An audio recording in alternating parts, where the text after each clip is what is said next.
Enough is enough, যথেষ্ট হয়েছে আর নয়। সামাজিক যোগাযোগ মাধ্যমে এভাবেই নিজেদের ক্ষোভ উগরে দিয়েছেন বিশ্বের শীর্ষস্থানীয় ফুটবলাররা। ফিফার প্লেয়ার্স ভয়েস প্যানেলের সদস্য ও ফ্রান্সের সাবেক তারকা মিকাইল সেভেলেস্তের এক বিবৃতিতে একাত্মতা জানিয়েছে লুসি ব্রোন্স, ইমানুয়েল পেতিত ও ডেভিড জেমসের মতো সাবেক তারকারা। বিশ্বকাপ সহ বিভিন্ন প্রতিযোগিতার মালিকানা বেসরকারি বিনিয়োগকারীদের কাছে বিক্রির উদ্যোগ নিয়ে মূল বিতর্কের শুরু।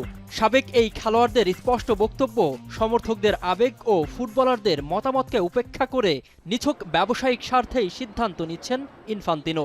ফুটবল তার মূল চেতনা থেকে দূরে সরে যাচ্ছে বলেও অভিযোগ তোলেন তারা। এর আগে ইংল্যান্ড, ওয়েলস ও স্কটল্যান্ড ফুটবল অ্যাসোসিয়েশন ইনফান্তিনোর প্রতি অনাস্থা জানায়। উয়েফা সভাপতি আলেকজান্ডার সেফেরিন তো সরাসরি আগামী মার্চের নির্বাচনে ইনফান্তিনোর পদত্যাগ বা চ্যালেঞ্জের মুখে পড়ার হুমকি দিয়ে বয়কটের বার্তাও দিয়েছেন। তবে এই ঝড়ের মধ্যেও নতুন করে ইনফান্তিনোর পাশে দাঁড়িয়েছেন ক্যামেরুন ফুটবল প্রধান স্যামুয়েল ইতো। ছোট দেশগুলো ও আফ্রিকান ফুটবলের উন্নয়নে ইনফান্তিনোর ভূমিকা তুলে ধরেন এবং বিশ্বকাপের অংশীদারিত্ব বিক্রির এই উদ্যোগকে ইতিবাচক হিসেবেই দেখছেন তিনি।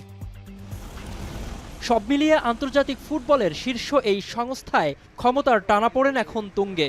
আগামী দিনে ফিফার নেতৃত্ব কোন দিকে মোড় নেয় সেটাই এখন দেখার বিষয়। মিনারুল ইসলাম, এখন।